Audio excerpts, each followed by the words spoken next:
সামাজিকভাবে নিজেকে শিক্ষিত মনে করছে, আসলে তারা শিক্ষিত নয়।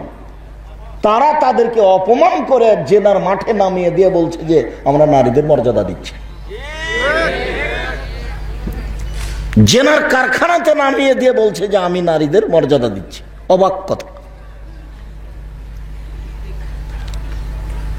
অফিসে, আদালতে, ডাক্তারের কাছে যেখানে যাবেন সব জায়গাতে নারী আর পুরুষ এক জায়গায় বসে আছে। আল্লাহ নবী বলছেন লা ইয়াখলুনা রাজুলুন বিইমরাতিন ইল্লা কানা সালিসুহুমা শায়তান, কোন পুরুষ কোন নারীর সাথে নির্জনে একত্রিত হবে না, নইলে তৃতীয় জন শয়তান হবে। আর এইটা নাকি তার সম্মান দেওয়া নারীকে। এই জাতি যারা বলছে, যারা নারীবাদীর নামে মিছিল বের করছে এবং আব্দুর রাজ্জাক সাহেবের বক্তব্যের উপরে কঠোরতা আরোপ করছে, এরাই নারীদেরকে ধ্বংস করতে বলেছে, এরাই নারীদেরকে এই সমাজ থেকে নামিয়ে দেওয়ার জন্য প্রাণপণে চেষ্টা করছে। এরা নারীদেরকে পশু প্রাণীর মতো মনে করছে। এরা নারীদের কি দাম দিবে? নারীদের তারা দাম বুঝে? তারা কোনোদিন কোরআন মাজিদ পড়ে বুঝাতে গেছে? তারা কোনোদিন হাদিস পড়ে বুঝাতে গেছে? তারা নারীদেরকে আল্লাহ কি দাম দিয়েছেন, নবী কি দাম দিয়েছেন তারা কোনোদিন জানে? তারা জাহেলিয়াতের যুগে যেভাবে নারীদেরকে অপমান করা হতো সেটা করাই তারা মনে করছে সফলতা। নারী মনে করছে যে আমি ব্যাংকে চাকরি পেয়ে নিয়েছি, আমি এস্টাবলিশড হয়ে গেছি। নারী মনে করছে যে আমি জজ হয়ে গেছি, আমি একটা সম্মান পেয়ে গেছি। নারী মনে করছে যে আমি স্কুলের হেডমাস্টার, প্রিন্সিপাল হয়ে গেছি, আমি একটা ভালো সম্মান পেয়ে গেছি। তুমি নিজে ধ্বংস হয়ে গেছো। মরলেই বুঝতে পারবা। তুমি তো আর বুঝতে পারছো না মরার ফলাফল কি। তুমি এমনিতে বুঝে নিয়েছো যে আমার অনেক মর্যাদা বেড়ে গেছে, সমাজের সব জায়গাতে কাজ পাওয়ার কারণে, সমাজের সব জায়গায় চাকরি পাওয়ার কারণে মনে করছে যে আমার মর্যাদা বেড়ে গেছে। জি না, তোমাকে কবর দেওয়া হয়েছে। কিসের তোমার মর্যাদা দেওয়া হয়েছে? তোমাকে তো বাড়িতে থাকার জন্য আল্লাহ বলেছে। রুজির দায় দায়িত্ব তো তোমার স্বামীর হাতে দেওয়া আছে। টাকা পয়সার দায় দায়িত্ব তো তোমার স্বামীর হাতে দেওয়া আছে। ওটা আল্লাহ বলছেন, ওটা নবী বলছে। কত আয়াত, কত হাদিস। ওদের কাজ মাঠে নাই, ওদের কাজ ঘাটে নাই, ওদের কাজ অফিস আদালতে নেই। আমি যে কথা বলেছি সেটাই চূড়ান্ত। ওদেরকে সৃষ্টি করা হয়েছে স্বামীকে শান্তির তৃপ্তি দেওয়ার জন্য, ওদেরকে সৃষ্টি করা হয়েছে বাচ্চা প্রসবের জন্য, বাচ্চাকে লালন পালন করার জন্য, বাচ্চাকে দুধ খাওয়ানোর জন্য। ওদের সৃষ্টি করা হয়নি অফিসের জন্য, ওদের সৃষ্টি করা হয়নি দেশ পরিচালনার জন্য, ওদের সৃষ্টি করা হয়নি ডাক্তারি করার জন্য। বলছে যে আপনার স্ত্রী তো মহিলা ডাক্তার ছাড়া যায় না, তো যাবে না, মরে যাবে, আর না হলে নিরুপায়ে যেতে পারে কোন পুরুষ ডাক্তারের কাছে, যেতে পারে যে কোনো নারী। একটা শেষ পর্যায়ে যখন আসবে তখন যেতে পারে। তার প্রমাণ আমরা বুখারী মুসলিমের হাদিস পেশ করেছি। তোমাকেই এই শিক্ষা অর্জন করতে হবে। হিন্দু মেয়ে শিক্ষা অর্জন ওই বড় ডাক্তার হোক। এখানে একটা ওই সিডি বিক্রি হয়, তার দোকান দেওয়া আছে। তো আব্দুর রাজ্জাক সাহেব, আপনি যে সিডি এসব ক্যাসেট বিক্রি করতে নিষেধ করছেন, তা আপনার বক্তব্য আমরা কিভাবে শুনবো? তো বললো এই হিন্দু ছেলেটা দোকান দিতে পারে না, তুমি কেন এখানে এসেছো? আর রুজির মাঠ নাই, রুজির মাঠ এটাই শেষ হয়ে গেছে, সব বন্ধ হয়ে গেছে রুজির মাঠ। নারীদের মর্যাদা দেওয়া হয়নি। জাহেলিয়াতের যুগে তার একটা ছোট্ট নকশা পেশ করি। আল্লাহ বলছেন ওয়াইদা বুশরা আহাদুহুম বিল উনসা যাল্লা ওয়াজহুহু মুসওয়াদ্দান ওয়া হুয়া কাযিম ইয়াতাওয়ারা মিনাল কওমি মিন সুই মা বুশরা বিহি আয়ুমসিকুহু আলা হুনিন আম ইয়াদুসসুহু ফিত তুরাব। জাহেলিয়াতের যুগে যখন মেয়ের বাপকে বলা হতো যে আপনার মেয়ে সন্তান জন্ম নিয়েছে, তখন বাপের মুখটা কালো হয়ে যেত, মনে হতে যেন বিষ খেয়েছে।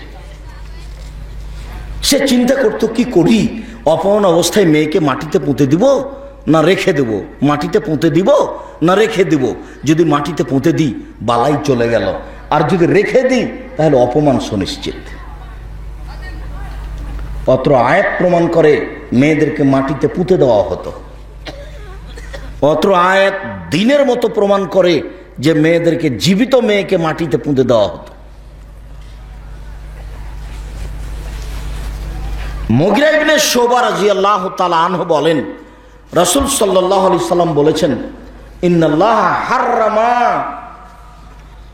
উকুকাল উম্মাহাত, বাপ মায়ের অবাধ্য চলা আল্লাহ হারাম করেছে। ওয়াদাল বানাত, মেয়েকে মাটিতে পুঁতে দেওয়া আল্লাহ হারাম করেছে। মানা ওয়াহাতিন, কৃপণতা আল্লাহ হারাম করেছে। কোনোদিনই কৃপণতা করবেন না। ফকির মিসকিন টাকা চাইলে দিবেন, 5টা 10টা টাকা দিবেন। আর কোনোদিনই 150-200 চাউল রান্না করবেন না। হাফ কেজি, 1.5 কেজি, 2 কেজি চাউল রান্না করবেন। সারাদিন ফকিরে খাবে, মেহমানে খাবে, রাতে গরুতে খাবে। ওই 1-150 চাউল রান্না করে মেহমান দুপুরে আসলে তাকে চানাচুর বিস্কুট দিবেন। এই নোংরা নীতি, ঘৃণিত বর্বর নীতি ত্যাগ করবেন। বহুদিন বলেছি যে আপনাকে ফিরে যেতে হবে আপনার বাপের স্বভাবে, আর আপনার স্ত্রীকে ফিরে যেতে হবে আপনার মায়ের স্বভাবে। তখন বলেছি যে আপনারা ছিলেন 10 ভাই বোন, আপনাদের বাড়িতে ছিল 2 জন কিষান কামলা, আর আপনার বাপ মা, আর মসজিদ থেকে 2 জন ফকির ধরে নিয়ে এসেছেন আপনার আব্বা। তো এখন 16 জন মানুষ। এতজন মানুষের ভাত রান্না করতেন আপনার মা ঢেকিতে ধান ভেঙে, কোনোদিন সমস্যা হয়নি। আর এখন আপনার স্ত্রী যেখানে আছে সেখানে ফ্রিজ আছে, তরকারি পাতে রেডি আছে, একটু গরম করে মেহমানকে খেতে দিতে হবে, এইটুকু তার কাছে ভালো। কোনোদিনই কৃপণ হবেন না। মানুষকে খেতে দিতে শিখবেন, ফকির মিসকিনকে খেতে দিতে শিখবেন। বাড়ি থেকে বের হলে খুচরা টাকা নিয়ে বের হবেন।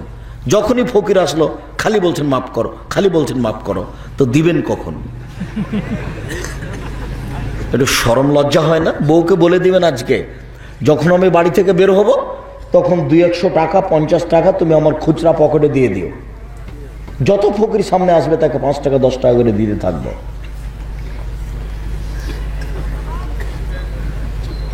কৃপণতা করলে জাহান্নাম এমনিতেই হবে। আল্লাহ রাসূল বলছেন, ওয়াত্তাকু শুহা ফাইন্না শুহা আহলাকা মান কানা ক্বাবলাকুম, কৃপণতা থেকে বেঁচে থাকো, কৃপণতা তোমাদের পূর্বের লোককে ধ্বংস করেছে।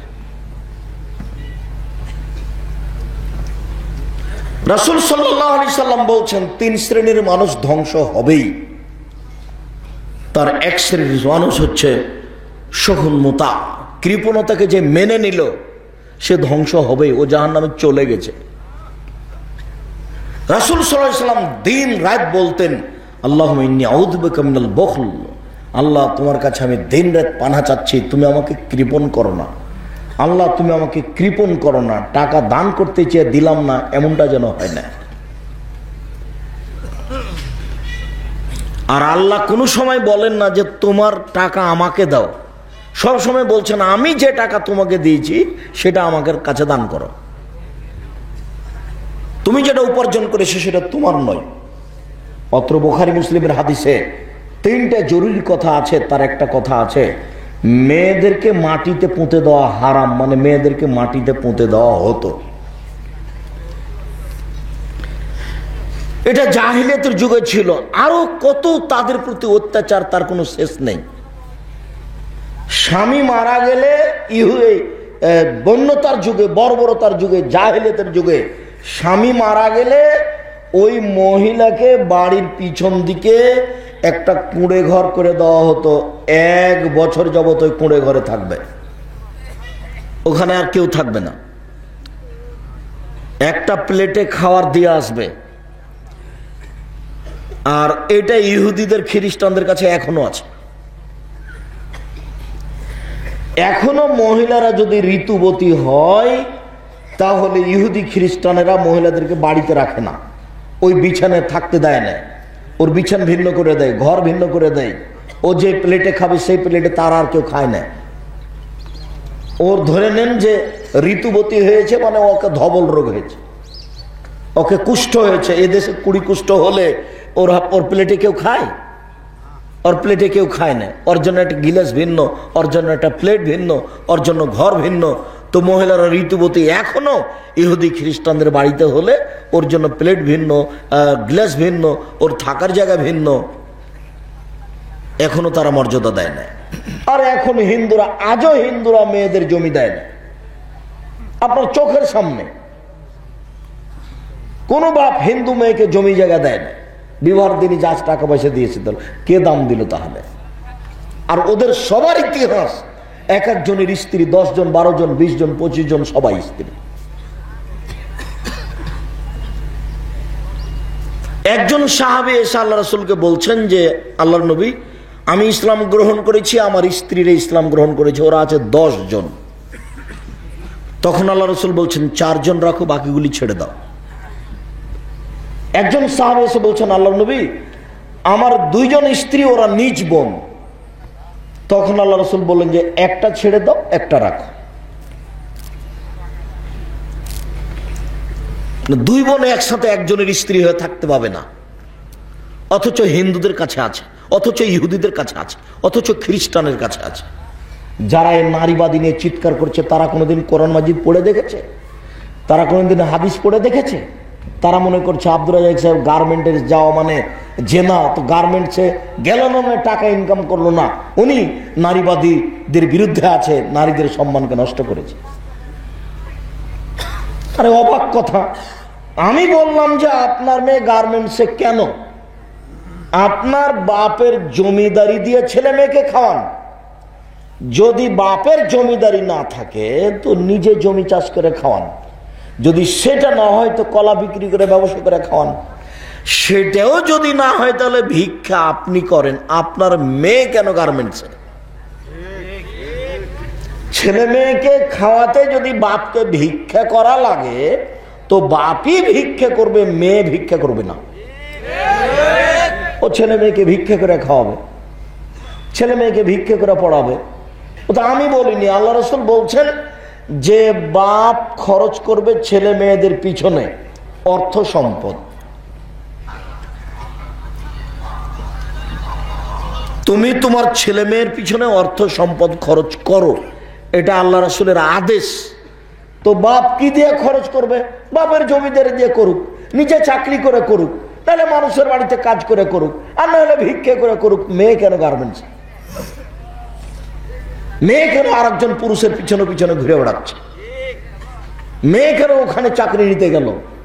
কেন যাবে? আপনি বুঝতে পারছেন না কবর কি জিনিস? কবরে গেলে তো বুঝবেন। ওরা কবরের উপরে ফুল দিয়েছে, অথচ যে কবরে আছে সে দুনিয়ার শয়তান।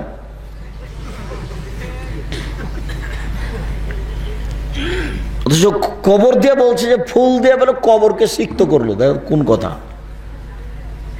কবরের পাশে যে যদি ক্ষমা চাইতো যে আল্লাহ ভুল তুল করেছে, তুমি একটু ক্ষমা করে দাও, সে না করে কবর উপরে ফুল চাপিয়ে বলে শ্রদ্ধা অঞ্জলি জানাচ্ছে, ভালোবাসা দেখাচ্ছে বলে। কেউ কিছু বুঝে না, ভালোবাসা দেখানো। ধর্মকর্ম কিছুই নাই, একেবারেই অজ্ঞ, একেবারেই অজ্ঞ। খবর উপরে ফুল দিয়ে ওকে ভালোবাসা জানানো হলো, ওদিকে পিটিয়ে একাকার করে দিয়েছে, এগুলো ভালোবাসা দেখাচ্ছে। বুঝবাজ কেমন, অবাক হতে হয়। এরই নাম মূর্খতা, এরই নাম বন্যতা, এরই নাম বর্বরতা, এরই নাম অসভ্যতা, এরই নাম জাহেলিয়ত। জাহেলিয়ত আবার ফিরে এসেছে। এখন বাপ মেয়েকে দিনে হত্যা করবে। আপনি কত প্রমাণ নেবেন? টাঙ্গাইল জেলা থেকে, ভুয়াপুর থেকে আপনি কত প্রমাণ নেবেন? এই দেখেন বলছেন দিন রাত, আম্মু ঢাকা বিশ্ববিদ্যালয়ে পড়ে, আম্মু টাকা পয়সা শেষ হলে আমাকে বলিও, আম্মু খুব ভালোভাবে থাকিও, খাওয়ার জন্য অসুবিধা হয় না, দেখে শুনে থাকিও, তুমি সবসময় খাওয়ার চেষ্টা করো, টাকা পয়সার চিন্তা করো না আম্মু। দিন রাত একবার মায়ের রিং দেয়, একবার বাপের রিং দেয়, সবাই মিলে টাকার কথা বলে। তারপর কয়েকদিন পরে শুনছে ওর চাচাতো ভাই বলছে যে আপনার মেয়ে বিশ্ববিদ্যালয়ে নাই, আর একজনের সাথে বের হয়ে চলে গেছে। তখন বাপে বলছে তোকে ত্যায্য পুত্র করলাম, তোকে ত্যায্য পুত্র করলাম, তোকে ত্যায্য পুত্র করলাম, তোকে যদি পাই তো জবাই করে টুকরা টুকরা করে বস্তাতে ঢুকে যমুনা নদীতে ভাসিয়ে দেবো। কি হলো? চুমা কোথায় গেল? চুমা কোথায় গেল? 1 লক্ষ বার আম্মু বলেন দিনে, মা আম্মু কোথায় গেল? আম্মু কোথায় গেল? এরই নাম জাহেলিয়াত। সে যুগের মানুষ মেয়েকে মাটিতে পুঁতে দিত, তারা মেয়েদের উপরে ভালোবাসা রাখতো না, এ কথা নয়। পরিস্থিতিকে সামলাতে পারেনি, পরিস্থিতির কারণে জীবিত মেয়েকে মাটিতে পুঁতে দিয়েছে। ওই পরিস্থিতি আবার ফিরে এসেছে। বাপ সত্যি যদি ওই মেয়েকে হাতে পাই তাহলে জবে করে নদীতে ভাসিয়ে দিবে, একটু পরোয়া করবে না। তখন তার ভিতরে ভালোবাসা থাকবে না। পরিস্থিতি তাকে বাধ্য করেছে। সিলেট সরকারি কলেজের প্রিন্সিপাল, ওর মেয়ে বের হয়ে বিবাহ হওয়া 15 বছর হলো, নাতি বড় হয়ে গেছে, বলছে যে ওই মেয়েকে আমি পেলে জবাই করে দেব। মেয়ের নিজস্ব বিবরণ, মেয়ে বের হয়ে বিবাহ বসেছে। ওর মা, মেয়ের মা এক কলেজের শিক্ষিকা, এখন স্বামী স্ত্রী দুইজনই রিটায়ার্ড হয়ে গেছে। ও হলো সিলেট সরকারি কলেজের প্রিন্সিপাল, আর ইনি হলেন এক কলেজের শিক্ষিকা। ওই মেয়ে এভাবে বের হয়ে গেছে, এখন পর্যন্ত বাড়িতে উঠতে দেয়নি, বলছে যে আসলে জবে করব। কি হলো, ও তো 100 বড়, একটাই মেয়ে। তা আপনি কি মনে করছেন তার ভালোবাসা কম ছিল? আপনি কি মনে করছেন তার মেয়েকে আদর করা কম ছিল? মেয়েটা বলছে যে আমার আব্বা আমাকে মা ছাড়া কোনোদিন কথা বলেনি, যতবার আমাকে বলতো ততবার আমাকে মা বলে ডাকতো। তো সব ভালোবাসা কোথায় গেল? তাহলে এর কি ভালোবাসা নেই? পরিস্থিতি ওকে কি করতে বলছে, যে ওকে মাটিতে পুঁতে দে, কেটে ভাসিয়ে দে। এর নাম পরিস্থিতি, এর নাম জাহেলিয়াত, এর নাম বন্যতা, এর নাম বর্বরতা, এর নাম অসভ্যতা। মেয়ে জন্ম হওয়ার সাথে সাথে মুখটা ভারী হচ্ছে কেন? 3টা মেয়ে নাকি পরস্পর জন্ম নিলে ওই বোকা লোকটা বউকে তালাক দিবে। 5-7টা মেয়ে তো জন্ম নিলে সহ্য করতেই পারে না। এটাই জাহেলিয়াত, এটাই বন্যতা।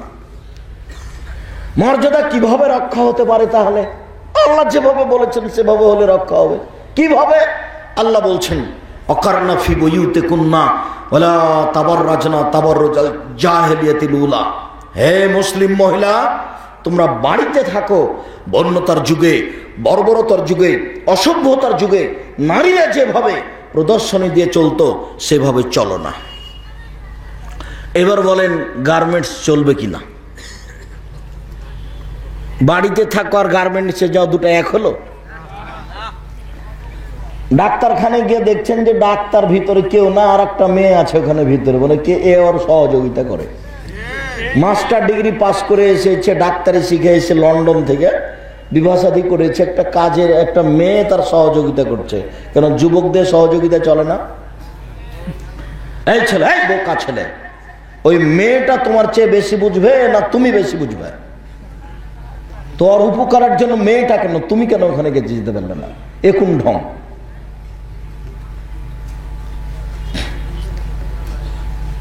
একটা ইউনিয়নে কয়টা মেম্বার লাগছে? 3টে নাকি 9টে? তার কয়টা মেয়ে লাগবে? 3টে। নেন এবার। এরই নাম জাহেলিয়াত। বাঁচার পথ নাই, হারিয়ে গেছে। জঙ্গলে গিয়ে বাঁচার পথ আছে, তাছাড়া বাঁচার পথ সমাজে নেই। অথচ যে মেয়েটা মেম্বার হয়েছে, ওর বাপ তাহাজ্জুদ পড়ে, ওর শ্বশুর তাহাজ্জুদ পড়ে, আর ও ওই পচা লোকটাকে বলছে ভাইয়া আসেন, ভাইয়া চা খেয়ে যান, ভাইয়া আসেন। ছি ছি ছি ছি ছি জি বলে ভাই চা খেয়ে যাও। লজ্জা হয় না আপনার? আপনাকে কে এখানে দাঁড়াতে বলেছে? আপনার মরে যাওয়া দরকার। কে বলেছে আপনাকে সমাজের মেম্বার হতে হবে?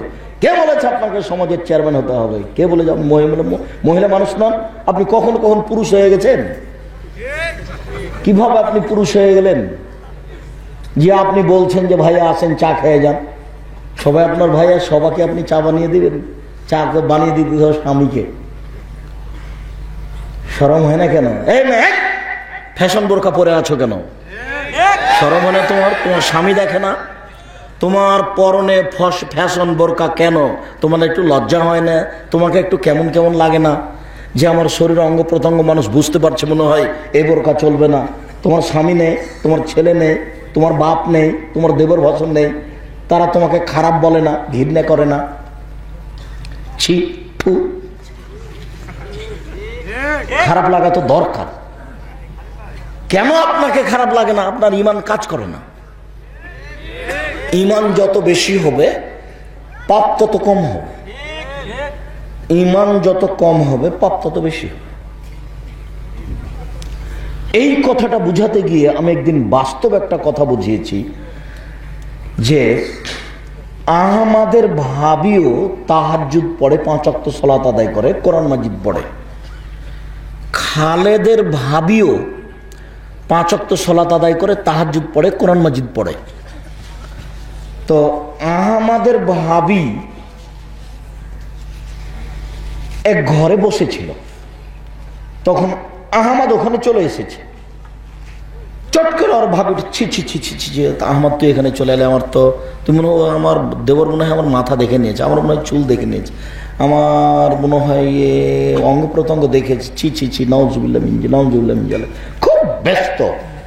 আবার খালেদের ভাবি বলছে, আরে আহমদ তুই এখানে, তোকে তো খুঁজছে। তো দুইজনই তো তাহাজ্জুদ পড়ে, দুইজনই তো কোরআন তেলাওয়াত করে, দুইজনই তো পর্দা করে, ও দুইজনই ধর্ম মেনে চলার চেষ্টা করে। তো এটা কি? এটা ঈমান। বুঝতে পারেননি? যে বলছে ছি ছি ছি ছি, আমার দেবর মনে হয় আমাকে দেখে নিয়েছে, এটা হলো ঈমান। আর যে বলছে যে তোকে তো খুঁজছিলাম, ও সালাত আদায় করে, নামাজ পড়ে, কিন্তু ঈমান নেই। পাপ ঠেকানো যায় ঈমান দিয়ে, তাহাজ্জুদ দিয়ে পাপ ঠেকানো যাবে না, হজ দিয়ে পাপ ঠেকানো যাবে না। হজ করার পরে আপনি কত পাপ নেবেন? এখানে কত মহিলা তাহাজ্জুদ পড়ে, বোরকা পরে আছে, আপনি কত পাপ নেবেন? স্বামী যখন থাকে না তখন দিন রাত প্রেমের গল্প করে মোবাইলে, শত মেয়ে বসে আছে প্রেমের গল্প করে মোবাইলে, তাহাজ্জুদও পড়ে, কোরআন তেলাওয়াত করে, সময় হজও করছে। তার মানে ঈমান কাজ করে না। ঈমান যত বেশি হবে পাপ তত কম হবে, ঈমান যত কম হবে পাপ তত বেশি হবে, হজ করলেও, তাহাজ্জুদ পড়লেও, কোরআন তেলাওয়াত করলেও।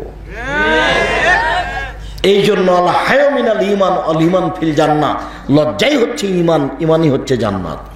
মহিলারা যতক্ষণ পর্যন্ত আল্লাহর এই বিধানকে মূল্যায়ন না করবে ততক্ষণ পর্যন্ত নিজের মর্যাদা রক্ষা করতে পারে না। বাড়িতে বসে থেকেই, কুঁড়ে ঘরে বসে থেকেই তাদের মর্যাদা রক্ষা করতে পারে। আমাদের গ্রামের এক চাচি, আমাদের গ্রামের এক চাচির কথা বলছে। আমার চাচা, আমার এক চাচা, তো চাচা ওটা বুঝবেন কি না, আমরা চাঁপাইনবাবগঞ্জে যারা ওই চাল, খড়ের ঘর, চাল ঠিক করতে বানাতো, ওদেরকে আমরা চাঁপাইনবাবগঞ্জে ঘরামু বলি, মানে ঘর টর বানাই। তো আমার এই চাচি সারা গ্রামে সবার চেয়ে বেশি পর্দা করে। তো আমার একদিন চাচা গল্প করছে যে আমি সকাল 7টার দিকে ঘরে উঠেছি আলমের বাড়িতে গিয়ে, তো সারা দিন আমি চালের উপরে কাজ করেছি, তো এই সারাদিনে আমি আলমের মাকে দেখতে পাইনি। আলমের মা ওই কিভাবে লোকজনকে খাবার দিতে হবে তা আগে রেডি করে রেখেছে। ওর পর্দার কথা বলছে, তার মানে মানুষ পর্দা করতে পারে, চেষ্টা করলে মানুষ পারে। আমরাই তো বলছি যে আমরা তো কোনোদিন হাট বাজারে যাই না, আমাদের বাড়ির মহিলারা কোনোদিন হাট বাজারে যায় না, তো আমাদের তো সংসার চলছে।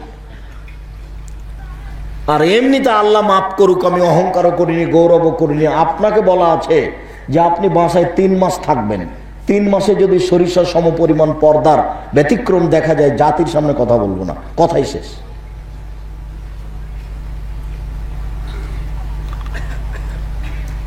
উপস্থিত বৈঠকের মুসলিম বোন, আপনাকে আমি কষ্ট দিইনি, ফ্যাশন বোরখা বলে আপনাকে আমি কষ্ট দিইনি। আপনাকে কষ্ট দিতে এসেছি নাকি? আপনাকে তো আমি খাদিজার মতো মনে করি, আয়েশার মতো মনে করি। আপনি তাহাজ্জুদ পড়েন, আপনি পরহেজগার মহিলা, তা আপনার পাশে আর একজন মেয়ে বসে আছে, দেখেন তো আর পোশাকটা আপনাকে কেমন লাগে। আরেকজন মহিলা পাশে ছোট ব্লাউজ পরে আছে, কেমন লাগে আপনাকে? ছোট ব্লাউজ পরে আছে, যার হাত এই পর্যন্ত, তাহলে গোটা হাত দেখা যায়, পেট দেখা যায়। তো একই, এইটা আপনাকে কেমন লাগে? তাকে লজ্জা লাগে না কেন? তাকে শরম লাগে না কেন? তার হায়া হয় না কেন? তার ইতস্তবোধ হয় না কেন? তার বোধোদয় হয় না কেন? তার মানবতা হয় না কেন? তার কি স্বামী নাই? তার স্বামীকে একটু খারাপ লাগে না কেন? আত্মমর্যাদা বোধ থাকা দরকার। কোন কারণে কোন পুরুষের যদি আমাদের স্ত্রীর গায়ে এরকম হাত টাত লেগে যায় তাহলে তো অজ্ঞান হয়ে যাবে। ইন্না লিল্লাহি ওয়া ইন্না ইলাইহি রাজিউন। কি হলো আল্লাহ? তা আপনাকে একটু খারাপ লাগে না যে আপনার বউয়ের হাত দেখা যাচ্ছে, পেট দেখা যাচ্ছে? আপনাকে খারাপ লাগা তো দরকার। ছি, আপনাকে খারাপ লাগে না? আপনি নিজেকে পুরুষ মনে করেন না নাকি? পুরুষ মানে কি আপনি মনে করছেন যে মিলন সত্যি তার নাম পুরুষ? জি না, পুরুষত্ব থাকতে হবে, মেজাজ থাকতে হবে। বাড়ির বাইরে গিয়ে যদি তুমি টিউবওয়েল থেকে পানি নিয়ে আসো, তোমার পিঠের চামড়া তুলে দেবো। পানি আমি নিয়ে আসবো, কিভাবে করা লাগে সেটা আমি দেখব। আমি যা বলছি সেটাই হবে, তার নাম পুরুষ। পুরুষের একটা ক্ষমতা থাকতে হয়। আল্লাহ রাসূল বলছেন আপনি হচ্ছেন মালিক, এই বাড়ির সার্বিক দেখাশোনা আপনি করবেন। ওয়ারাজুল রাইন ফি আহলি বাইতি, আপনি হচ্ছেন এই বাড়ির নেতা। ছেলে মেয়ের উপরে খুব কঠোর নজর থাকবে। আপনার বাড়িতে 24 ঘন্টা কারফিউ জারি থাকবে। ভ্যানওয়ালা বলছে 7টা বাজতে বাজতে বাড়ি চলে যাব, রাস্তায় থাকা যাবে না। রাজা হলো ফখরুদ্দিন, দেশের রাজা হলো ফখরুদ্দিন, রাস্তাঘাটে চলা যাবে না। রাজশাহী মেডিকেলে ভিতরে কোনো কলার ছাল নাই, মানুষজন একবারে খালি পড়ে আছে, শুধু ডাক্তার। একসাথে 15 জন 20 জন 40 জন ঢোকে এমনি সময়, আরে ভিতরে কোনো মানুষই নাই, রাস্তাঘাটে কোনো মানুষ নাই। কারফিউ জারি থাকবে 24 ঘন্টায় আপনার এই বাড়িতে। ওখানে আপনার স্ত্রী আছে, আপনার মেয়ে আছে, 24 ঘন্টায় এই ভাষায় কারফিউ জারি থাকবে। 19-20 হবে না, তার নাম আপনি পুরুষ। নিজের কাপুরুষের পরিচয় দিয়ে তাহাজ্জুদ পড়ে জান্নাত কিনতে চাইেন না, ভুল হিসাব। 3 শ্রেণীর মানুষ জান্নাতে যাবে না, দিন রাত বলছি। 3 শ্রেণীর মানুষ জান্নাতে যাবে না, দিন রাত বলছি, তার মধ্যে আপনি আছেন একজন। রাসূল সাল্লাল্লাহু আলাইহি ওয়াসাল্লাম বলছেন মুদমিনুল খামর, যারা নিয়মিত বিড়ি তামাক জর্দা সিগারেট গুল নেশাদার দ্রব্য খায় পান করে তারা জান্নাতে যাবে না। আব্দুর রাজ্জাক সাহেব, বিড়ি তামাক জর্দা সিগারেট এইগুলো কি নেশাদার দ্রব্য? আপনি এইভাবে বলছেন যে যারা বিড়ি তামাক জর্দা সিগারেট গুল খায়, নেশাদার দ্রব্য খায়, তারা জান্নাতে যাবে না। তো বিড়ি তামাক জর্দা সিগারেট যে নেশাদার দ্রব্য, এটা আপনি প্রমাণ করেন তো দেখি। একেবারেই সহজ। রাসূল সাল্লাল্লাহু আলাইহি ওয়াসাল্লাম বলছেন মাসকারা কাসিরুহু ফাকালিলুহু হারাম, যে জিনিসটা বেশি খেলে বিবেকের ক্ষতি হবে তার কমও হারাম। এটা হাদিস, আল্লাহ রাসূল বলেছেন। এমন এক বাক্য আল্লাহ রাসূল বলে দিয়েছেন কিয়ামত পর্যন্ত পৃথিবীর সব জায়গাতে চলবে। যে জিনিস বেশি খেলে বিবেকের ক্ষতি হবে তার কমও হারাম।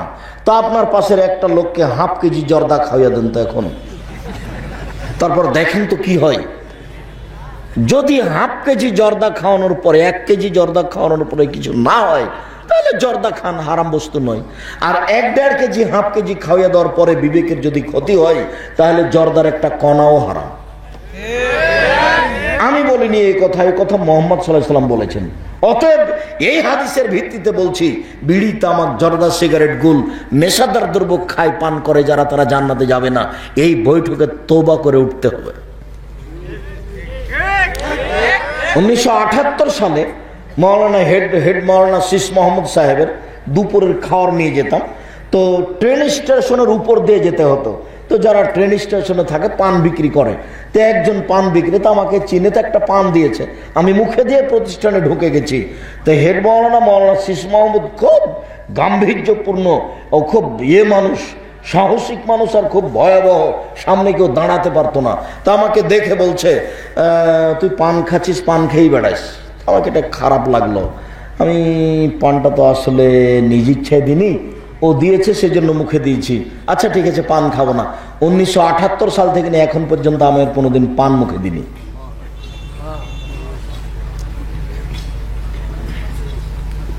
বিড়ি সিগারেট জর্দা আপনাকেই ছাড়তে হবে। আপনি মনে করেন না যে গরু ছাগল ছেড়ে দিলেই হবে। আর আপনি পারবেন, গরু ছাগল পারবে না। কেননা গরু ছাগলের উপরে এই বিধান নেই। মানুষের উপরে আছে, আর মানুষই পারে।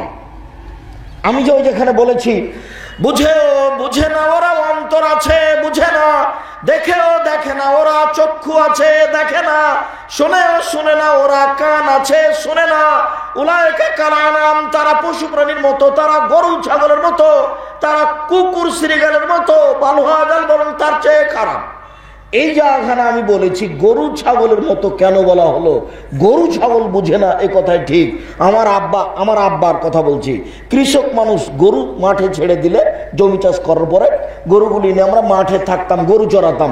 গরু যখন ধান ক্ষেতের দিকে যেত তখন বলতাম এই থেমে গেছে, একটু পরে আবার যাচ্ছে। তার মানে বুঝেও বুঝেনি, তাই তো গরু। ও তো আমার কথা একটু আঁচ করলো, থেমে গেল। আমার 100 দিনের পরীক্ষা। আমার নিজের কথা বলছি, আমার আব্বা সাধারণ ছোট কৃষক মানুষ, আমার 100 দিনের পরীক্ষা। গরু যখন ধানের দিকে যাচ্ছে তখন বলেছে এই থেমে গেছে, তো একটু পরে আবার যাচ্ছে। তার মানে আমার কথা বুঝেও বুঝতে পারেনি, ওই এই জন্য ও গরু। তা আমি যে বলছি জর্দা খেতে হবে না, তারপরও খাচ্ছি, তার মানে আমি কি তাহলে গরুর মতো নই? আল্লাহ ওই কথা বলছেন, বুঝেও বুঝে না ওরা অন্তর আছে, বুঝে না, দেখেও দেখে না ওরা চক্ষু আছে, দেখে না, শুনেও শুনে না ওরা কান আছে, শোনে না। উলাইকা কাল আনাম, তারা পশু প্রাণীর মতো, তারা গরু ছাগলের মতো, তারা কুকুর শ্রীগেলের মতো, বালুহাজাল বরং তার চেয়ে খারাপ। তো আব্দুর রাজ্জাক সাহেব, কুকুর শ্রীগেলের চেয়ে খারাপ কে গো? আপনার বাপ। আপনার বক্তব্য শুনতে এসেছি, আপনাকে খুব ভালোবাসি, সেই জন্য। আপনি আমার বাপ কুকুর শ্রেণীর চেয়ে খারাপ এই কথা বলে কষ্ট দিয়েন না, দুঃখিত। আমি আপনাকে কষ্ট দিইনি, আপনার বাপকে কুকুর শ্রীগালের চেয়ে খারাপ বলে। তবে যদি আমি প্রমাণ করতে না পারি তাহলে আমি বক্তব্য ফেরত নিব, আর কোনোদিন বক্তব্য দিব না।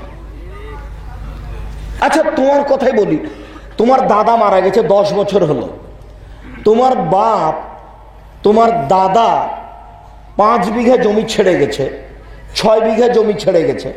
তোমার বাপ নিবে 4 বিঘা আর তোমার ফুফু নিবে 2 বিঘা। তো তুমি কি মনে করো যে আমার বাপ নিবে সকালে, আমার ফুফু নিবে বিকালে, না একসাথে নিবে? তো 10 বছর হলো এখনো তোমার বাপ তোমার ফুফুকে দেয়নি। এবার তোমার বাপ কুকুর শ্রীগালের চেয়ে ভালো না খারাপ তুমি বলো? তোমার বাপকে যদি আমি কুকুর শ্রীগালের চেয়ে খারাপ প্রমাণ করতে না পারি, আমি আব্দুর রাজ্জাক বিন ইউসুফ জাতির সামনে বক্তব্য দিব না। এটা তো যমুনার এই পার আর ওই পার, রংপুর, দিনাজপুর, লালমনিরহাট, নীলফামারী, কুড়িগ্রাম, পঞ্চগড়, ঠাকুরগাঁও, গাইবান্ধা, বগুড়া।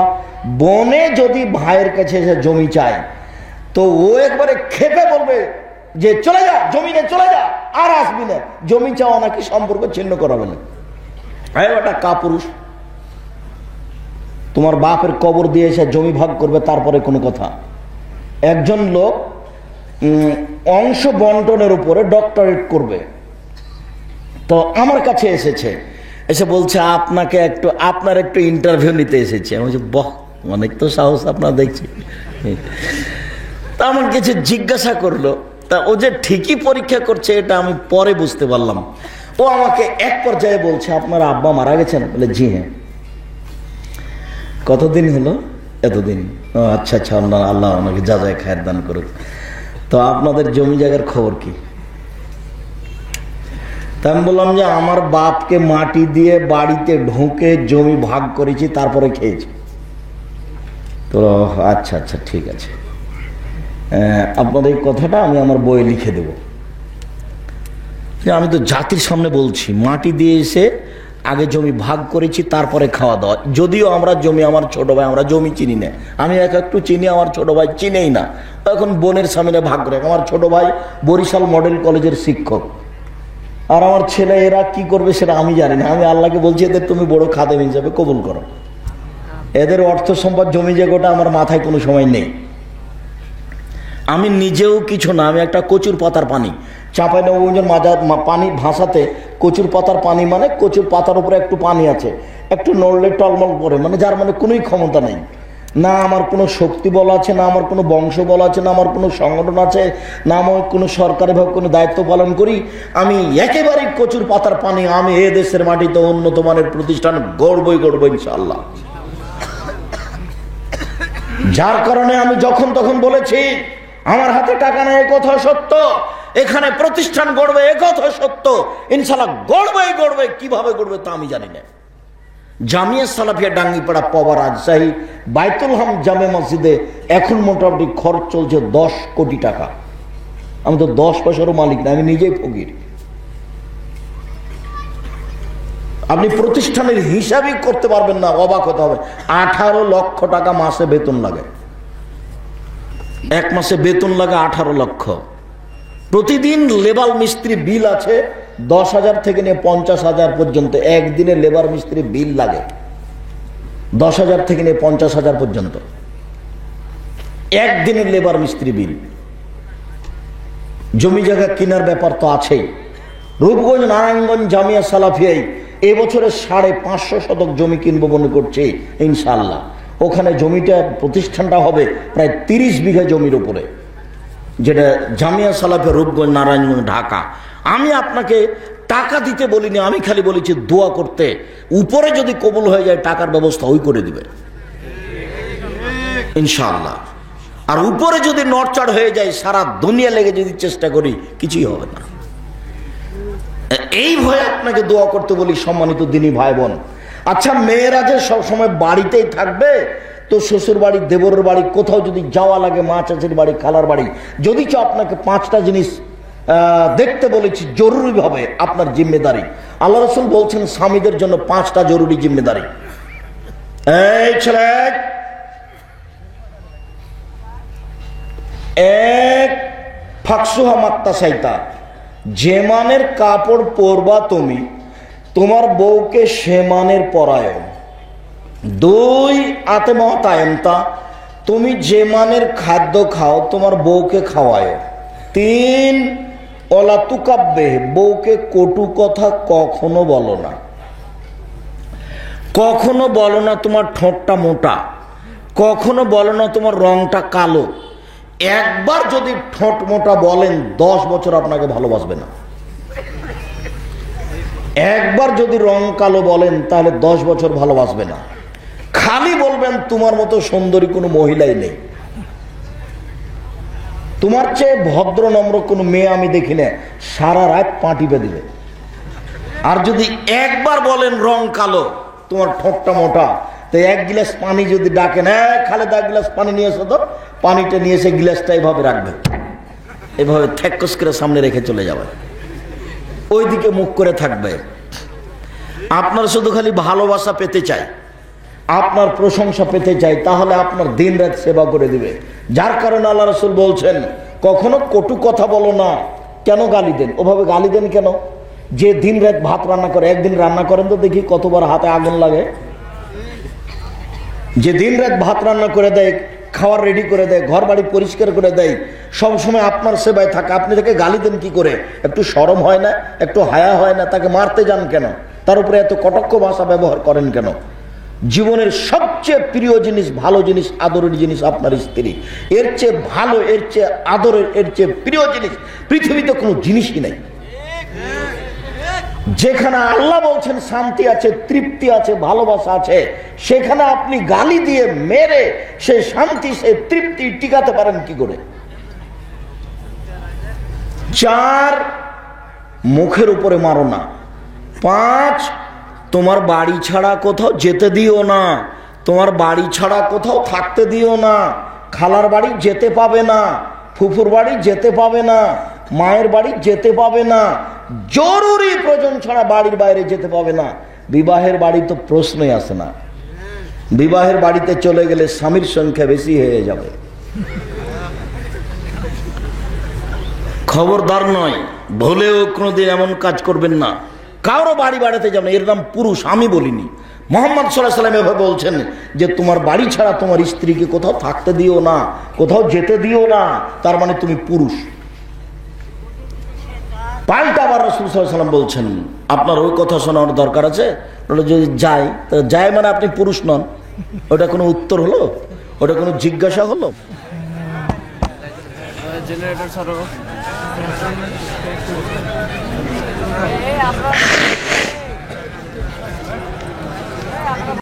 আলহামদুলিল্লাহ, আমি আপনাকে প্রথমে অনুরোধ করেছি দয়া করে আপনি আমাকে ব্যস্ততা দেখায়েন না, কেননা আমি নিজেও ওইরকম বক্তা নই, আব্দুল্লাহ বিন ফজল রাহিমাহুল্লাহ নই যে 4-5 ঘন্টা বক্তব্য দিব। আবার আমি বক্তব্য দিব আপনি বাদাম খাবেন, এটা আমি কোনোদিন সহ্য করিনি। তো রাসূল সাল্লাল্লাহু আলাইহি সাল্লাম আপনাকে এই কথা বললেন, আবার মহিলাদেরকে বললেন যে দেখো খায়রুন নিসায়ে, পৃথিবীতে সবচেয়ে ভালো মহিলা কে? তখন আল্লাহ রাসূল উত্তরে বললেন, এজা নাজারতা ইলাইহা সাররাতহু আও সাররাতকা, যদি তুমি তোমার স্ত্রীর দিকে দেখো তাহলে তোমাকেও খুশি করতে পারে, মানে স্ত্রী হাসি মুখে থাকে।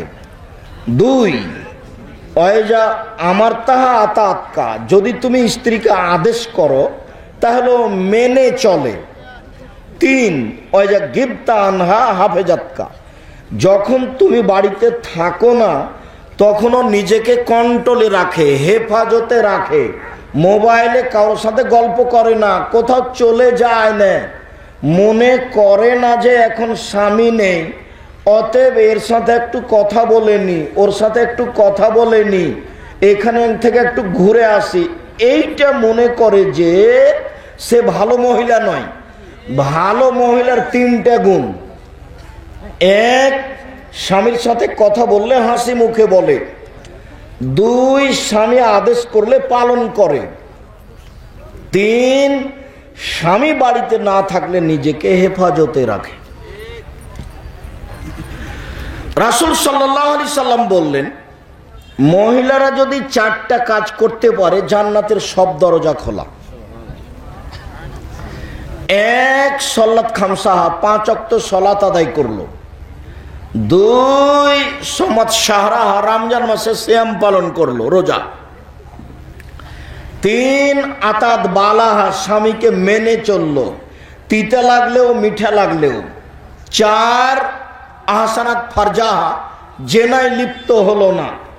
এই 4টে কাজ যদি মহিলারা করতে পারে জান্নাতের সব দরজা খোলা। আমি বলিনি, এই কথা রাসূল সাল্লাল্লাহু আলাইহি সাল্লাম বলেছেন। আর এত বড় সুযোগ কোনো পুরুষের জন্য নেই,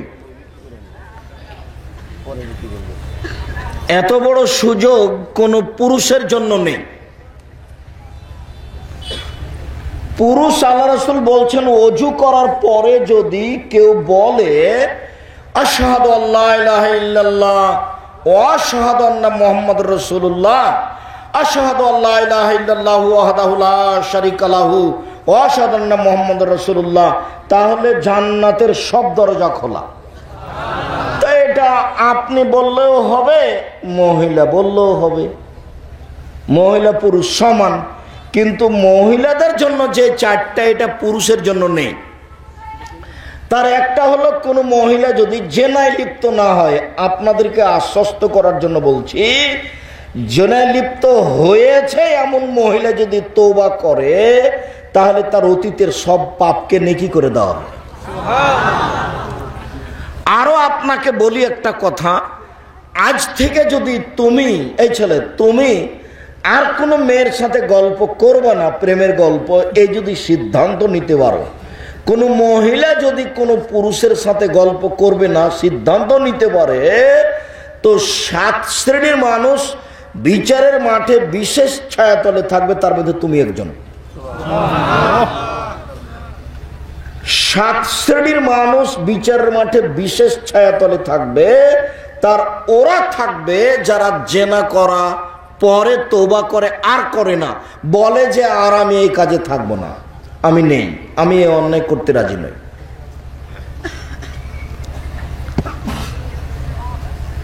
আরো বলছি, যদি জেনার প্রস্তাব থাকে তারপরে যদি আর না করো জেনা, তাহলে তুমি দুনিয়ার যে কোনো বিপদ থেকে বেঁচে যাবা। প্রমাণ বুখারী মুসলিমের হাদিস।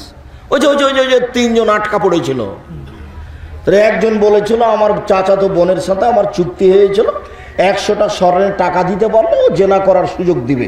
তো আমি 100টা টাকা নিয়ে গেলাম, আমি অন্যায় করতে বসেছি। তখন আমার চাচাতো বলছে ইত্তাকিল্লাহ, আল্লাহকে ভয় করে, তুই আমাকে অসতী প্রমাণ করিস না। তা আমি ওখান থেকে উঠে গেলাম। তা আমি এ অন্যায় করিনি, তুমি পাথরটা মুখের পাহাড়ের মধ্যে সরিয়ে দাও। আল্লাহ বলল ঠিক আছে দিলাম। হাদিস বুখারী মুসলিম। তুমি যদি নিজেকে কন্ট্রোল করতে পারো পৃথিবীর যে কোনো বিপদ থেকে বেঁচে যাবে। আর যে কোনো পুরুষ যে কোনো নারী, যে কোনো পুরুষ যে কোনো নারী, যে কোনো পুরুষ যে কোনো নারী যদি অশ্লীল কাজ বন্ধ করতে পারে তার জন্য জান্নাতুল মাওয়া আছে। ওয়ানাহান নাফসা আনিল হাওয়া ফাইনাল জান্নাতে হিয়াল মাওয়া। মানুষ যদি নিজেকে অশ্লীল কাজ থেকে বিরত রাখতে পারে আমি আল্লাহ তাকে জান্নাতুল মাওয়া দিয়ে দিলাম। এটা পুরুষ নারীর সাথে আল্লাহর চুক্তি, এটা পুরুষ নারীর সাথে আল্লাহর চুক্তি, এটা পুরুষ নারীর সাথে আল্লাহর চুক্তি হয়ে আছে যে কেউ যদি অশ্লীল কাজ থেকে নিজেকে থামিয়ে দিতে পারে আমি আল্লাহ তাকে জান্নাতুল মাওয়া দিয়ে দিলাম। এটা চুক্তি হয়ে আছে। পারে কে সেইটা ব্যাপার। সম্মানিত দিনী ভাই বোন, বাড়ির বাইরে বেরে হলে রাসূল সাল্লাল্লাহু আলাইহি ওয়াসাল্লাম বলছেন, আল্লাহ বলছেন ইয়া আইয়ুহান নবী কুল্লি আজওয়াজিকা ওয়া বানাতিকা নিসাইল মুমিনিনা ইউদিনিনা আলাইহিম মিন জালাবিবিহিন্না। মুহাম্মদ সাল্লাল্লাহু আলাইহি ওয়াসাল্লাম আপনি আপনার স্ত্রীদেরকে, আপনার মেয়েদেরকে সবকে বলে দেন তারা যখন বাড়ি থেকে বের হবে তখন বোরকা পরে বের হবে, চাদর মুখের উপরে দিয়ে বের হবে। মানে ঢিলা ঢালা পোশাক পরে বাড়ি থেকে জরুরি প্রয়োজনে বের হবে। আল্লাহ বলছেন কোনো মহিলাদের কাছে যদি কিছু নিতে হয় তাহলে আট থেকে কথা বলতে হবে, সামনাসামনি নয়। মোবাইল যদি রিং হয়, স্বামীর মোবাইল ছেলের মোবাইল ধরতেই হবে না, ধরতেই হবে না। ধরতেও যদি হয় কোনো সময় তাহলে সালাম দিয়ে বলতে হবে জি আসসালামু আলাইকুম, এখন বাড়িতে নাই, পরে কথা বলিয়েন। আর অন করে দিয়েছিল ভাইয়া কি বলছিলেন ভাইয়া, তাহলে নাম্বার ধরে রাখবে, আবার কথা বলবে। এই জন্য কণ্ঠ নারী। সম্মানিত দিনী ভাই বোন, আমি আসলে ক্লাস ছেড়ে এসেছি, আবারও ক্লাসে যাব মনে করছি। আমি মনে করছিলাম যে মনে হয় এত সময় হয়নি, প্রায় 12টা। সকল দিনী ভাই বোনকে আমাদের দিনই যে আলোচনা করলাম সে আলোচনা মেনে চলার অনুরোধ রেখে যত বই আছে, বিশেষভাবে আব্দুল্লাহর মিন্নাতুল বারী, বিশেষভাবে মাসিক আল ইতেসাম পত্রিকা, বিশেষভাবে আমার নামাজের উপরে সলাতের উপরে বইটি এবং অন্যান্য বই, আদর্শ নারী, আদর্শ পরিবার কে বড় ক্ষতিগ্রস্ত, এইসব বইগুলি স্টেজ থেকে সংগ্রহ করার জন্য অনুরোধ জানাচ্ছি।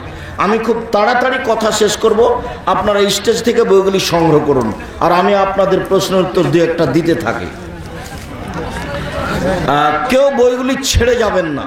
20 টাকা 25 টাকা বড় কথা নয়। আর আমার দিনী বোন যারা আছেন আপনাদের জন্য বই আছে আদর্শ নারী আর আদর্শ পরিবার। আমার দিনী বোনেরা, টাকা বেশি নয়, আদর্শ নারী, আদর্শ পরিবার।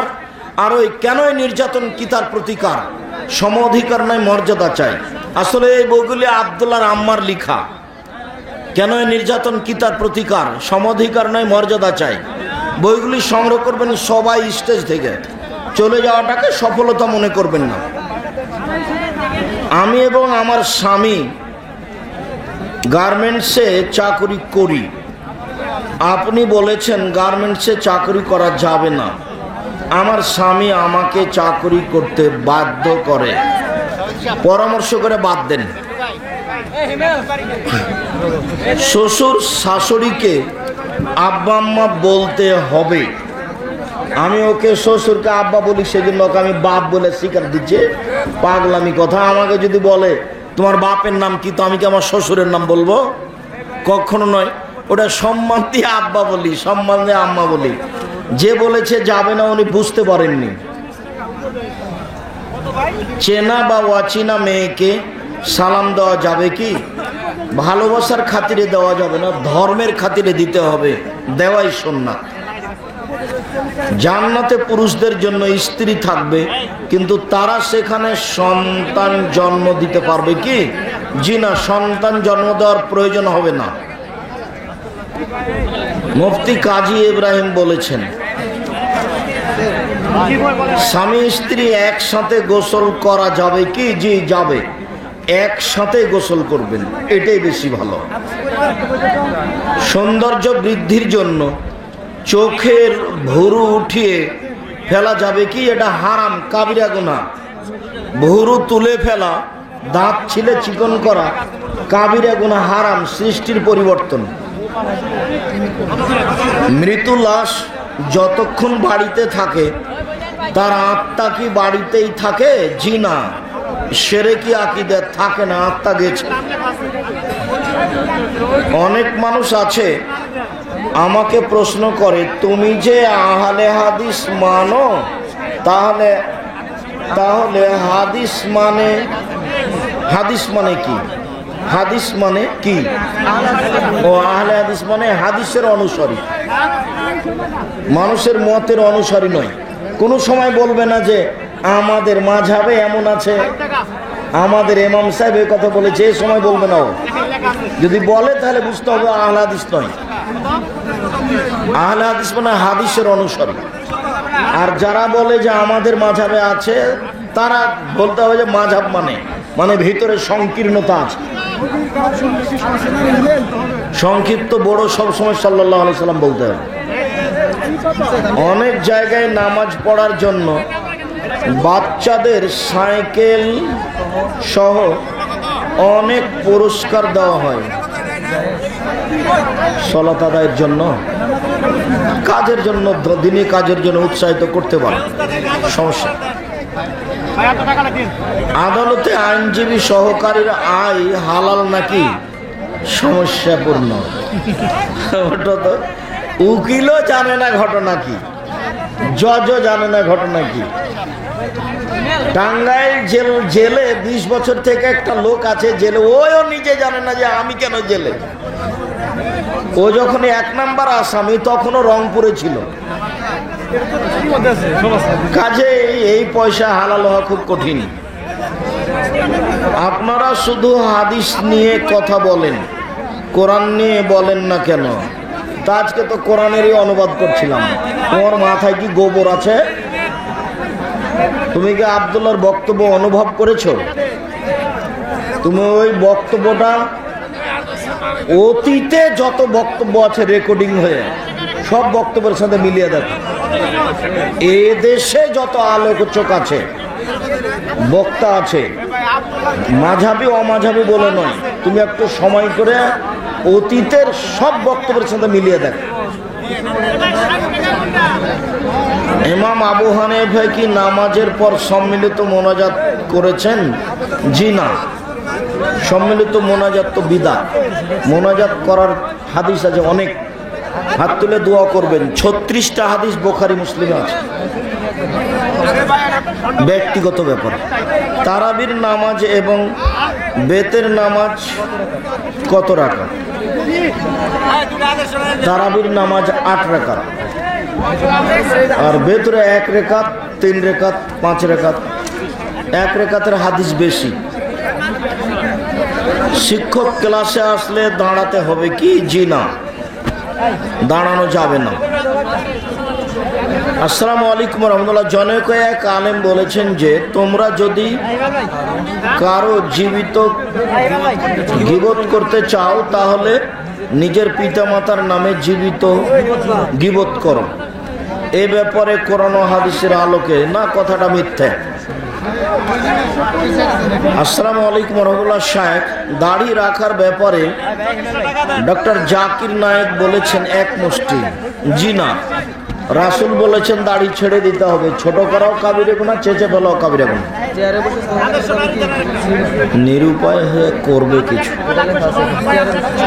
চেয়ারে বসে সালাত আদায় করতে পারে, নিজের গতিতে সালাত আদায় করাই উত্তম। দাঁড়িয়ে না হয় বসে, মাটির উপরে বসে। প্রিয় শায়েখ, আমার প্রশ্নটা হলো, উত্তেজনা বশত পুরুষাঙ্গ থেকে যে তরল পদার্থ বের হয় সেটাকে মজি বলা হয়। সেটা কাপড়ে লাগলে কাপড় কি নাপাক হবে? জি না। অন্যায়ভাবে কারো জমি দখল করা যাবে কি? মজি বের হলে অজু করতে হবে, অজু ভেঙে যায়। অন্যায়ভাবে কারো জমি দখল করা যাবে কি? এটা আবার কেমন কথা? যদি বললে যে দখল করলে কি হবে, তাহলে একটা হতো জিজ্ঞাসা।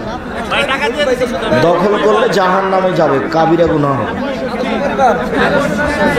মানুষের চলাচলের রাস্তা বন্ধ করা হারাম। যেখানে চলাচলের রাস্তায় গন্ডগোল হবে সেখানে ডবল রাস্তা হবে, এটা আল্লাহ রাসূলের কথা। যেখানে রাস্তা নিয়ে হইচই হবে সেখানে বাড়িঘর ভেঙে কি করতে হবে, রাস্তা ডবল করতে হবে, যার জন্য রাস্তার পাশে বাড়িঘর ভেঙে দেওয়া যায়। জানাজার সালাতে জোরেও নীরবে পড়া কোনটি সহিহ? জোরে পড়ার হাদিস পাওয়া যায়, নীরবে পড়তে পারে, দুটাই আমল করা যাবে সহিহ হাদিসের অনুকূলে। তবে জোরে পড়ার হাদিসগুলি বেশি স্পষ্ট। ইবলিসের কি মা বাবা আছে? ইবলিস দিয়ে সৃষ্টি, ওর মা বাবা লাগেনি। সর্বপ্রথম মানুষ না জিন? জিন, তারপরে মানুষ। পরহেজগার বন্ধুর পরিচয় কি? সালাত আদায় করে, তোমাকে বিপদে সহযোগিতা করে। বিপদে পড়লে তোমাকে সহযোগিতা করে। হিংসা অহংকার থেকে বাঁচার উপায় কি? নাশ ফালাক করো খুব বেশি।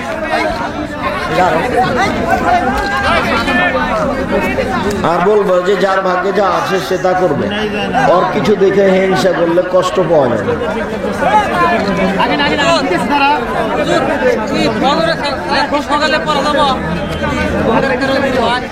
ঘুম যখন ভাঙবে তখনই পড়বা।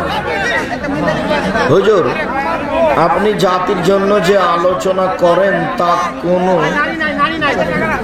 ইউটিউব চ্যানেলে রেকর্ড করে রাখা হয়?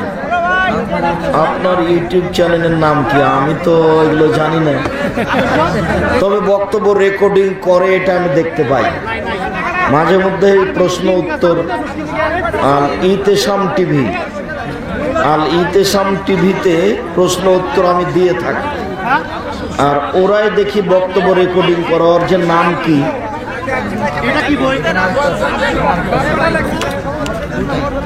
খুবই মেহেরবানি হয় যদি আপনার ইউটিউবের চ্যানেলে আল কোরআন শিক্ষা ব্যবস্থা করা হয়। তোমার প্রস্তাবটা পছন্দনীয়, দেখবো ইনশাআল্লাহ। হুজুর, নবী সাল্লাল্লাহু আলাইহি সাল্লামের বাল্যকাল থেকে নিয়ে শেষ পর্যন্ত জীবনের কাহিনী সম্পর্কে আপনার কোনো বই লেখা আছে কি? নেই। চেষ্টা করি, আল্লাহ ভরসা। একটি শিশু জন্মগ্রহণ করলে এই সময় থেকে নিয়ে মৃত্যু দাফন সম্পন্ন হওয়া পর্যন্ত জীবনের প্রতি পদক্ষেপ মুসলমান হিসেবে কেমন জীবন হওয়া জরুরি, প্রয়োজন? প্রেমিকের সাথেও মেয়ে বন্ধুদের সাথে ফোনে কথা বললে লজ্জা স্থানে এক প্রকার সামান্য আসে, ওতে ওজু নষ্ট হয়ে যাবে, কথা বলা হারাম। বিষাদ দূরে এক হানাফি মাযহাবের ইমাম জামাত করে নামাজ আদায় করে, কিন্তু আমি বাড়িতে একা সালাত আদায় করি। আপনি জোহর, মাগরিব, এশা যাবেন, ফজর আর আসর না যাওয়াই ভালো।